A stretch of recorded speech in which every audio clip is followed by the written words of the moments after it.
I have opened the door for all the rest coming after me now.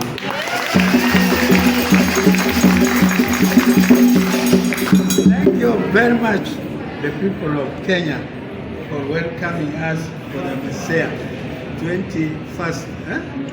21st. I didn't expect it, but you look too smart. Thank you. And all the rest are expecting this warm welcome. If you have not done it for them, at least I will tell them, I was welcomed on your behalf. So